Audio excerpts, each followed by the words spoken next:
Hello students, welcome to Vista's Learning. This is Shruti D. Nadiga, your chemistry tutor.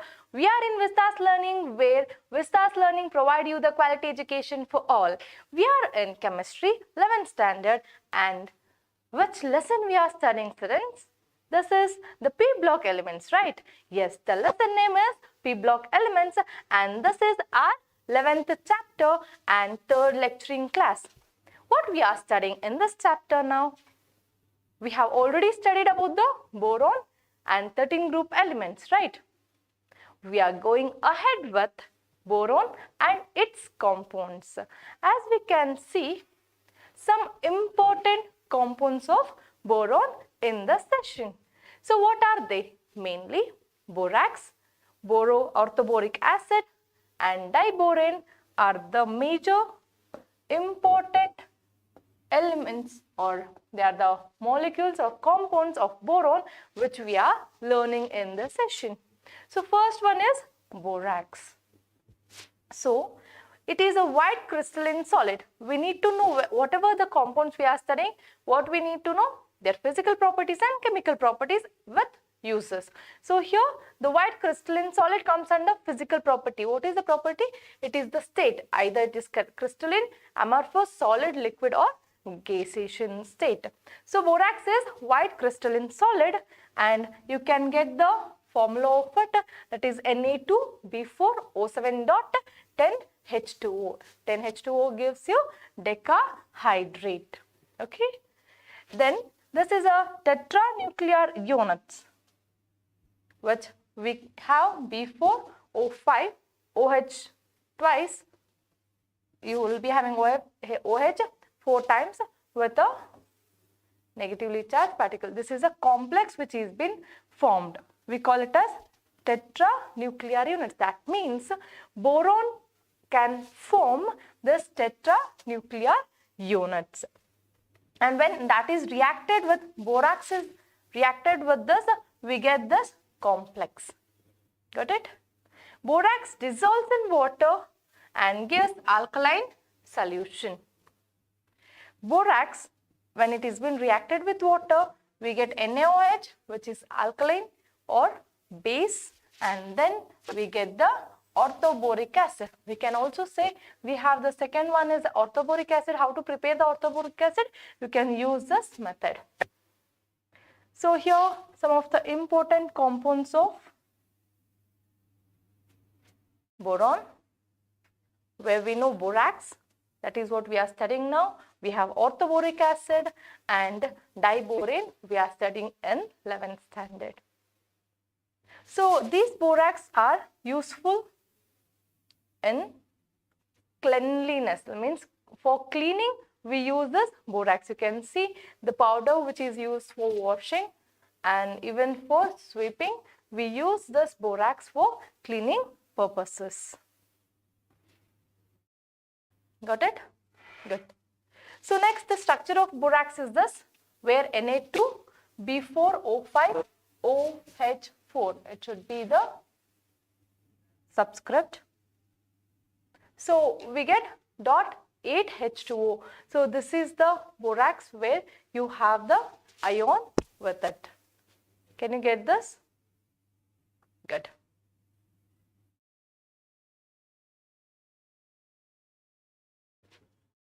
Next, how it dissolves in water. Borax is a white color, students. Here it is been taken as black. It is actually white in color. Okay, remember that it should be white in color, and when it is been dissolved, you will get the alkaline solution. Got it? So next, when it is been heated, it reacts readily with oxygen. And it reacts with oxygen and it catches fire. You can see here, when borax is being reacted, it gives the loops. When you are taking this with the silicon, you will get it not reacted. Okay, the oxides will be formed already, so that you can form the reaction with cobalt oxide. Get it? So on heating, what happens to the borax? It first loses water molecules. Did you see here? On heating, what happens here? Directly on heating, you can see when borax has been heated, you get the vapors moving on. That means we have the water molecules which has been lost from the borax. On further heating, what happens? It forms a transparent liquid. It forms a transparent liquid. And then it solidifies into glass like material which is known as borax bead. First we'll be having the borax with 8 water molecules or 10 water molecules with it, right?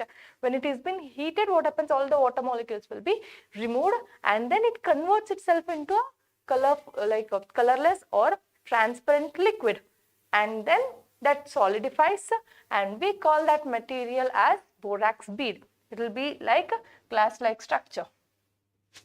You can see the borax on heating, it loses water and forms the anhydrous borate, and then further heating it forms NaBO2 plus B2O3, oxide of boron and sodium oxide of that, which we get it as borax bead.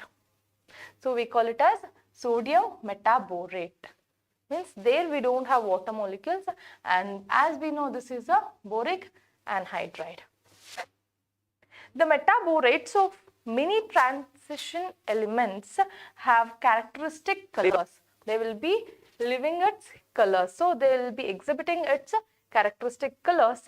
And for borax, when borax is heated in a Bunsen burner, flame with COO, that is cobalt oxide, on the loop of platinum wire, a blue color bead is been formed.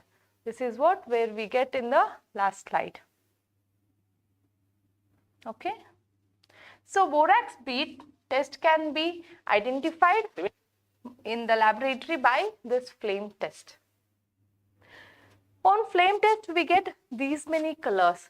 For many transition elements we have different colors. You can see iron will be having brownish black color, where cobalt will be having blue color, nickel will be having a bit bluish color or bluish black color, copper +2 will be having green color, where chromium will be having greenish and manganese will be having brown color. So we'll be having different colors of flames which has been exhibited by transition elements.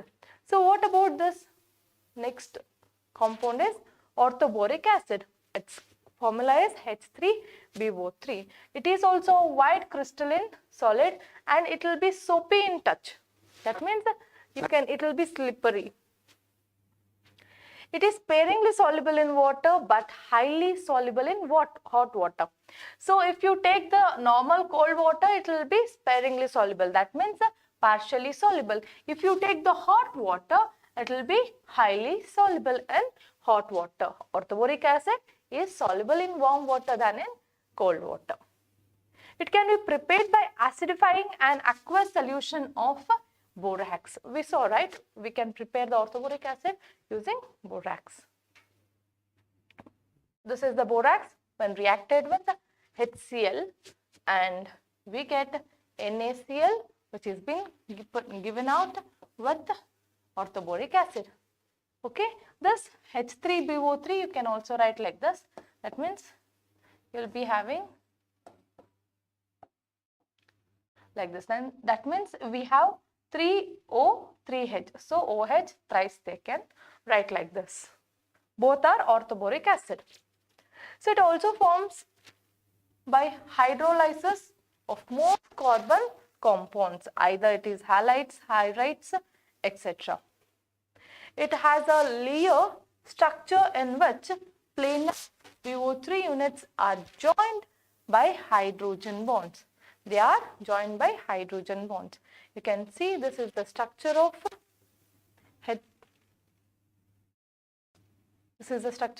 H3BO3. That is, each one will be linked with the oxygen. With that, we have the hydrogen. Hydrogen is not directly linked to boron here. So this is the orthoboric acid. So each hydrogen can be easily removed out. Next, it is a weak monobasic acid. So orthoboric acid is a weak monobasic acid. It is not protonic acid, means it cannot easily give out the proton or what we say the hydrogen ion, but acts as a Lewis acid by accepting. It acts as a Lewis acid by accepting electrons from hydroxyl ion. It accepts the electron from hydroxyl ion. So you can see orthoboric acid when reacted with water, we get BO4 because it is accepting the OH minus, is like they will be having one more OH minus. If we take, they will be having lone pair of electrons that will be accepted by boron, which is an boric acid. So they can easily take this lone pair of electrons from the boron. So we call it as Lewis acid. So on heating, what happens to the orthoboric acid?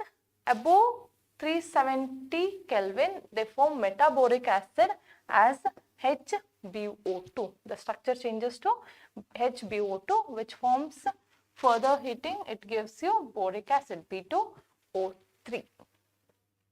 You can have a look of the equation where orthoboric acid on heating gives you metaboric acid. On further heating, we get boric oxide.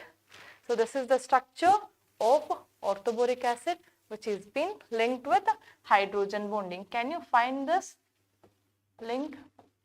All dotted structures, they all are hydrogen bonding. As I said you, hydrogen bonding is the bond between hydrogen and the electronegative element of the other molecule or within the molecule. So that bond which has been formed will make the molecules come closer. So what happens? We'll get the higher melting point or boiling points due to presence of hydrogen bonding. So if you have boron with OH, OH and OH here, what happens? These hydrogen oxygen will be attracting the other hydrogen of other molecule. Got it? This is the hydrogen bond which has been formed between one molecule and the other molecule. Since this is the hydrogen bond which is formed between two molecules, we call it as intermolecular hydrogen bonding. If it is taking place within the molecule, we call it as intra-hydrogen bonding, intramolecular hydrogen bonding. That we'll study a bit later. So here you can see the cold water, they are adding the orthoboric acid. It is sparingly soluble, whereas it is very soluble in hot water. Easily it gets dissolved, whereas here the orthoboric acid is not dissolving properly. It dissolves very less in amount. That means partially soluble. You can see the particles present there, right? That means it is not completely soluble. Here in hot water, orthoboric acid is completely soluble. Next we have the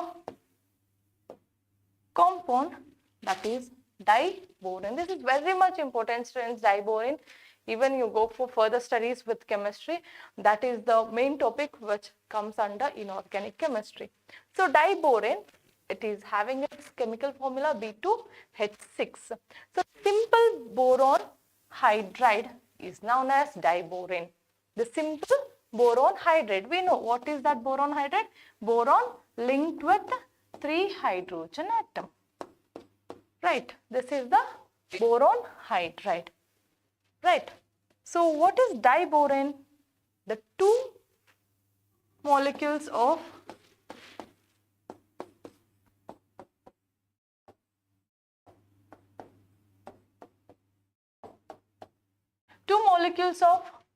boron hydride will get attracted and they form the bond, bridge over the 2 boron atoms. That forms the complete molecule and we call it as diborane. So B2H6. It is been prepared by treating boron trifluoride with aluminium hydride, lithium aluminium hydride. Lithium aluminium hydride is a very good reducing agent. It gives you the hydrogen. So addition of hydrogen can be easily done with lithium aluminum hydride in diethyl ether, where you can see the fluoride of boron trifluoride, which has been reacting with aluminum hydride or lithium aluminum hydride to give you diborane with the fluorides of lithium and aluminum will be liberated out. A convenient laboratory method for the preparation of diborane involves oxidation of sodium borohydrate with iodine.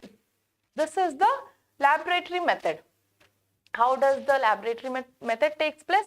The preparation of diborane, it is been done by oxidation of sodium borohydride in presence of or with iodine.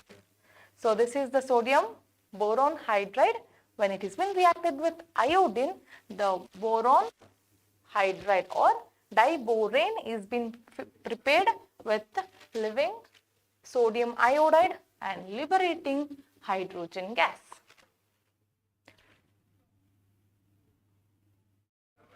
So you can see this is the structure of diborane, where this green color gives you about the boron. So this green color molecule is a boron and the purple color ones are hydrogen, and they are forming the bridge like structure with in between the two molecules diborane. They form the boron, and here is the structure. Here is the equation where the boron is diborane is been prepared. So it can be also prepared by sodium boron hydride. When reacted with iodine, it forms borane with evolution of hydrogen gas, and sodium iodide will be given out as a byproduct. Got it?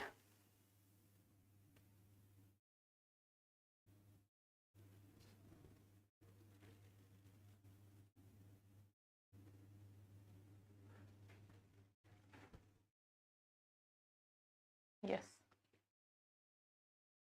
The next one, diborane is a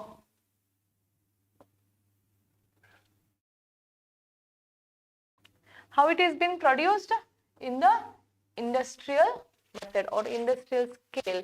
In industries, we use BF3 with sodium hydride. So what happens? Sodium hydride with the trifluoroboron or boron trifluoride will be subjected in presence of 480 Kelvin. Means we have the temperature which has been around 450 Kelvin, and that gives you diborane with sodium fluoride as a byproduct. So this is the industrial method. So you have general method and commercial like laboratory method, and this is the industrial method of preparation of diborane. Diborane is colorless, yes, and it is highly toxic gas with boiling point of 180 Kelvin. Diborane catches fire spontaneously upon exposure to air. It burns in oxygen, releasing enormous amount of energy.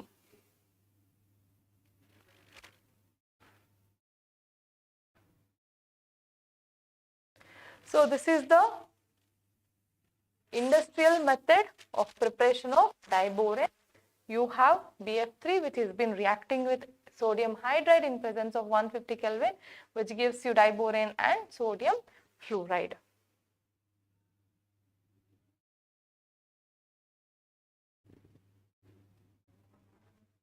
And as we said, this is very much important. It is diborane readily reacts with air and releases more energy. So we can use this as a fuel in planes or jet planes or rockets. It is a colorless gas, as we said. The topics on exposure to air, it gives you much more energy. So here diborane, when it has been reacted with oxygen, that means when it has been subjected to atmosphere, it reacts with oxygen to form boron oxide. So boron dioxide with release of water molecules, you can see here we have minus 1976 kilojoules per mole as a for combustion, the enthalpy of combustion. So this is the high amount of energy which is been released when the boron reacts with oxygen. So most of the higher borons are also spontaneously flammable in water. They catches easily the fire. Flammable means those which catches easily fire, like, or catches fire will be called as flammable. Borons are readily hydrolyzed by water to give boric acid. So boron, when it is been reacted with water, we get the boric acid with evolution of hydrogen gas. So that is what, when boron is been reacted with oxygen, we get oxide of boron with liberation of water. We have 1976 kilojoules per mole. Here we are adding positive because it is in the reactant side. If we are writing on the arrow mark, it should be minus because it is been liberated. It is not like taken or absorbed, it is been liberated. So the 1976 kilojoules per mole is been liberated. That much energy is been given out. So it is a very high explosive in nature. Next we can see this. When boron is been added, it is B2H6. Okay, it is not 3, B2H6. When it is been added in the water, like in the water, it gives you boric acid by evolution of hydrogen gas.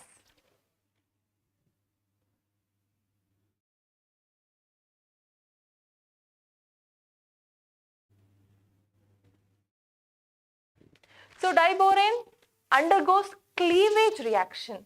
So you understood about the diboron a bit now, right? Its solubility, its temperature, like boiling temperature, and its structure and their preparation.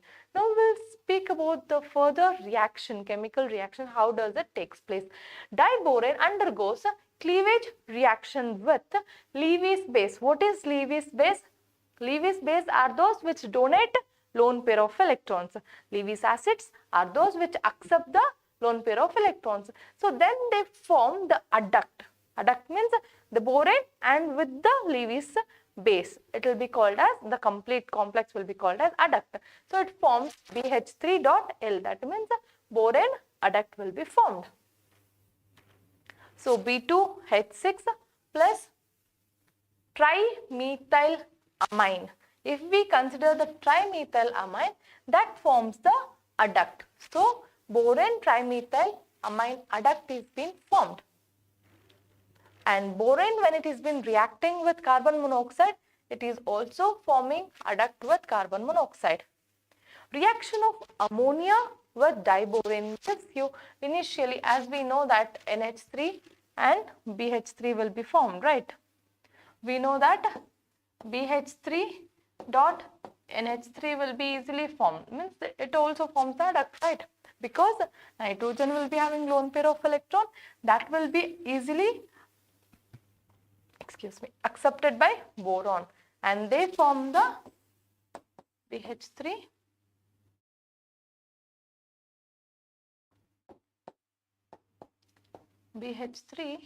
and NH3. That means lone pair of electron has been donated to boron. So this is what it has been formed. But now we have diboron with 2 NH3. Why? Because 2 borohydride, trihydride of boron, and hence we want 2 NH3. Got it? This forms this adduct. Like the formula, you can just listen here. Like see over here, BH2 NH3 twice and with BH4 minus. This is the positive ion, that is the negative ion which is been formed. Further heating gives borazine. If you are heating this ammonia with diboron, further we get borazine. What is this borazine? It is also called as inorganic benzene, as its structure will be like, it is also called as inorganic benzene, as its structure will be similar to that of benzene. We will see through the structure. It forms the ring structure with alternative BH and NH groups. So how to produce this? Boron reacting with ammonia, we get this borazine. So the cleavage takes place like this. This is the diboron. Okay, we have Diborane, which will be having BH3, and the cleavage happens in such a way that in presence of Lewis base, the one which donates the electrons to the boron, and then cleavage happens, then they form the adduct. So you can see the bases or Lewis bases are trimethylamine, sorry. Here it is cobalt, carbon monoxide. When these are the Lewis bases, they form the adduct as boron trihydride, boron with carbon monoxide, and here with the trimethylamine it forms the adduct. So we have diborane. When it is been reacting with ammonia, we form this complex. So what is the complex strength? BH3, NH3 twice. We have that with that sphere with the positive charge, where NH3 minus is a negatively charged particle, where they come closer to form a diborazine on heating. So borazine is being formed with liberation of hydrogen gas again. So borazine is also called as inorganic benzene. You should remember that. It is also called as inorganic benzene.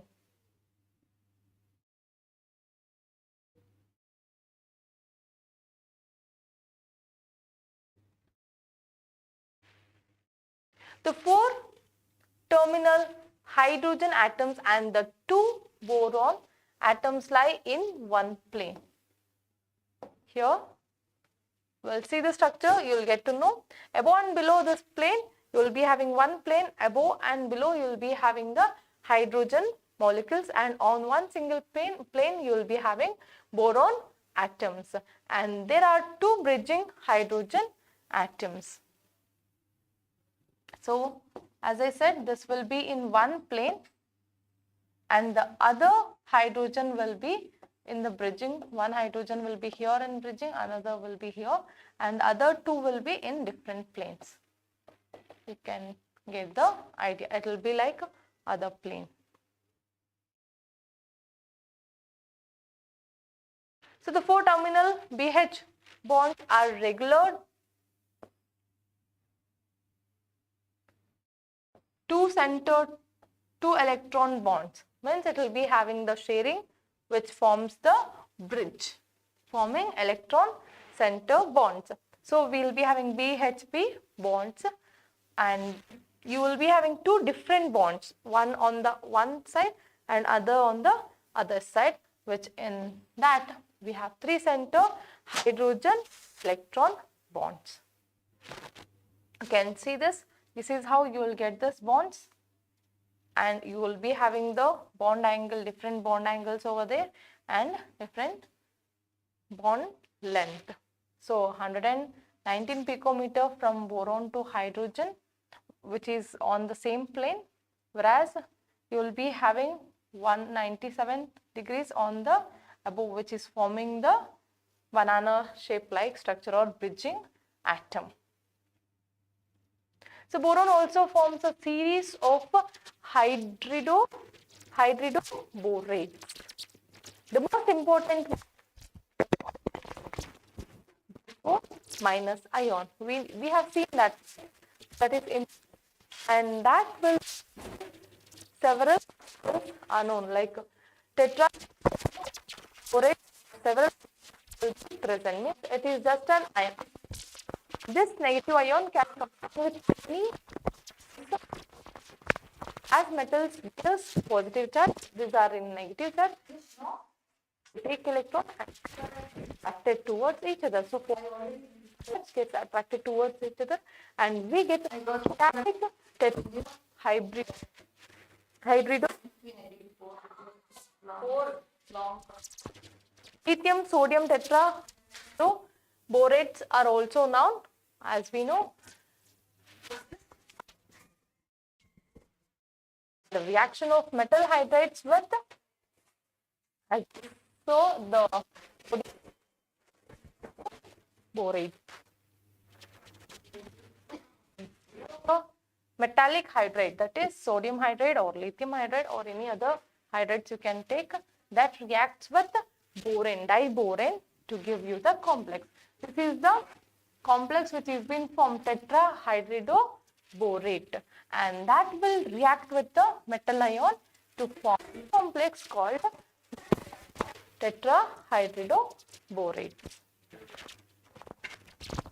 Both lithium and sodium hydroborates are useful for reducing agent. They will be used as the reducing agents in organic synthesis. They are also useful for starting materials for preparing metal borohydrides. This is the structure of boron, where they will be forming the, and they will be having the two center electron centers. So this forms the banana bonds. We'll just know about that a bit later. So you can show here that this is benzene-like structure. How is the benzene structure?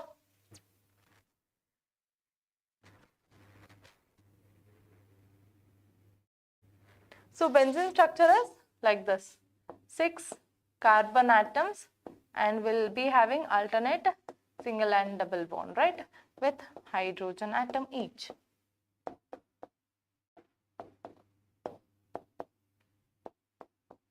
So this is the benzene ring. So we call it as benzene because it will be having C6H6. Here we call it as organic benzene, whereas this is called as inorganic benzene, because here also we have 1, 2, 3, 4, 5, 6 centers which is been bond like a hexagon, and each will be having hydrogen here, right? So 6 hydrogen are there. Only the difference is that here we have hydrogen like carbon atoms, all the 6 carbon atoms, but here alternative nitrogen and boron we have, and also here we have double bond and single bond, but here we don't have double bonds, all are single bond. Okay, so this is called as inorganic benzene, as it is looking as though like the organic benzene. Okay, benzene, if we say, that is the C6H6 itself. If they tell you what is the formula or what is the structure of inorganic benzene, if they mention particularly, then that is this by like boron, diborane, which is having with the NH3. So we call it as borazine. So borazine is the inorganic benzene.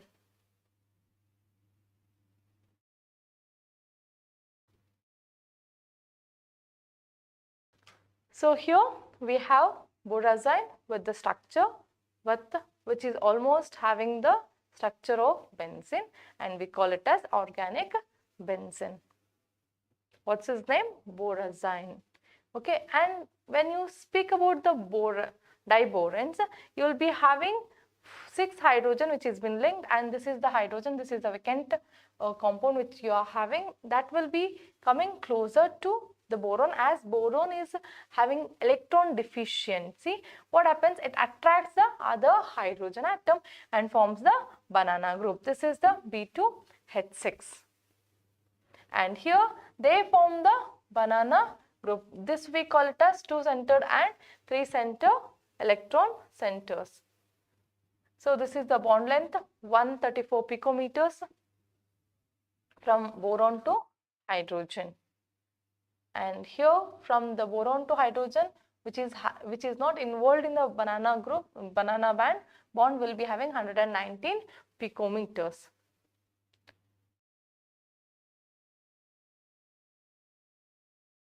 Hope you are understanding this, students. So the hybridization of these two boron will be sp3 hybridized. Since if they are sp3 hybridized, you will get these 4 hybrid orbitals, and in that 3 will be linked with hydrogen and other will be vacant, and that vacant will attract the other hydrogen to form the banana bond like this. Got it, students? So this is the structure of diborane with formation of banana bond. We also call it as bridging bonds. So this is the structure of, you will have to have BF4 minus, okay, tetrahydroborate. So this is the structure of tetrahydroborate. It will be in tetrahedral structure. So next we are going ahead with uses of boron and aluminium. So as we saw till now, we are speaking about the compounds of boron. We spoke about borax, borazine, we spoke about orthoboric acid. So these all are very much useful for us, and now we are seeing their useful things, either it is boron or aluminium substances. How we are using this aluminium and boron. Boron being an extremely hard refractory solid of high melting point and low density, and also they have very low electrical conductivities. It will be found in many appliances. So we can use this for many purposes, as it is having a high melting point because it cannot easily get heated up, and it is having a low electric conductivity. We can use it for many other purposes. Boron fibers are used in making bulletproof vest and light composite material for aircrafts. So it is also having a isotope of B11 and B10, as we know. This B10 isotope has high ability to absorb neutrons, and therefore they form some metal borides, are used in nuclear industries as protective shield and controls the rods. That means they can easily absorb the neutrons. Once the absorption of neutrons is done, the reactivity cannot be easily formed in nuclear reactions. So these are the things. As we see, the bulletproof vest, and also it is being used in aircrafts as it is having lightweight. Next, it is used in the nuclear reactors. You can see that it will be given inside. So boron control rods will be present that will absorb the neutrons which is present or which has been liberated during the nuclear reactions. When it is been absorbed, that neutrons will not go and hit any other substance, and it will not be a continuous or chain nuclear reaction. So to stop that, we can use this boron control rods. This is, as we know, the main industrial purpose of borax and boric acid is in the manufacture of heat resistant glass. We know Pyrex has been the glass which has been used for heat resistance, and that is the glass which is used or which is produced by borax and boric acid, and glass wool and fiberglass is also produced by using them.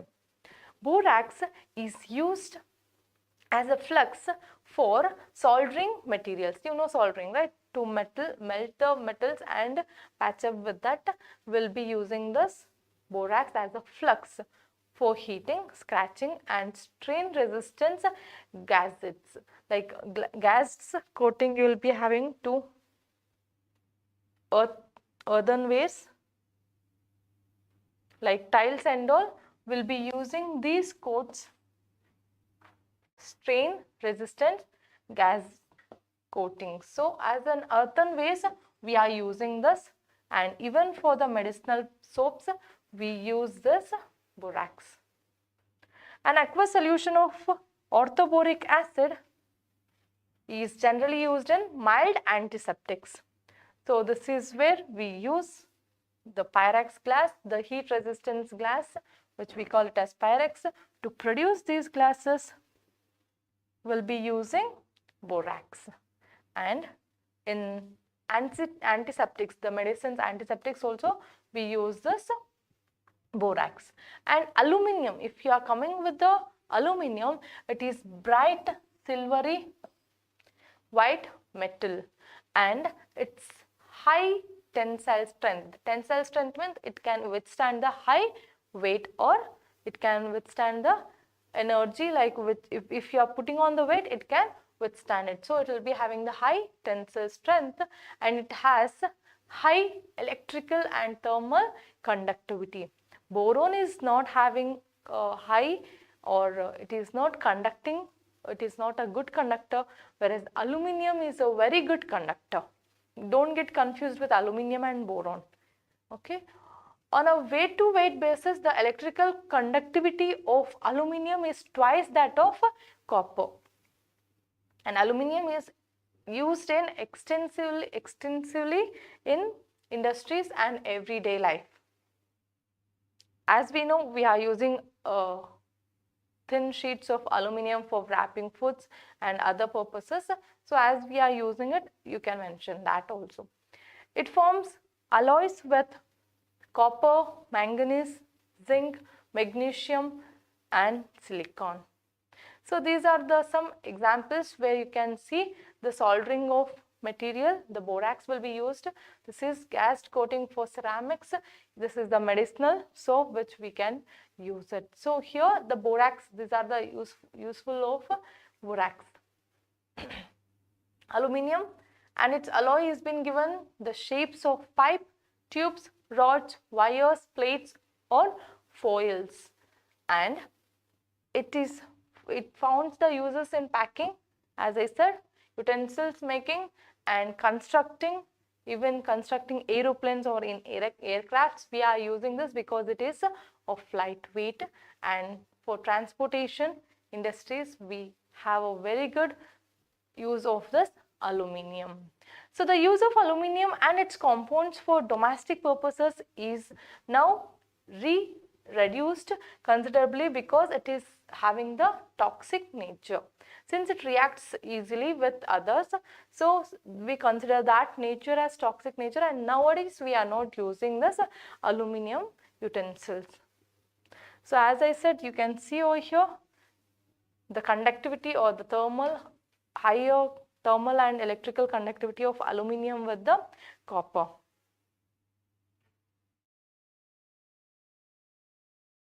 So if you see the copper and the aluminium will be having the twice that of the copper, the density, where you can see here aluminium have higher thermal conductivity, higher electrical conductivity, that is twice that of the copper.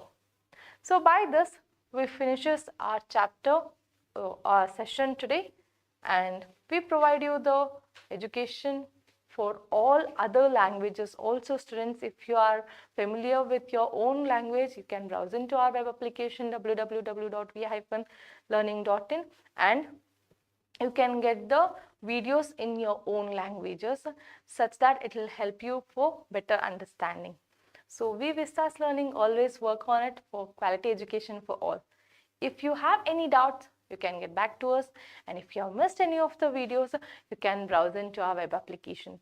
Thanks for watching Vistas Learning.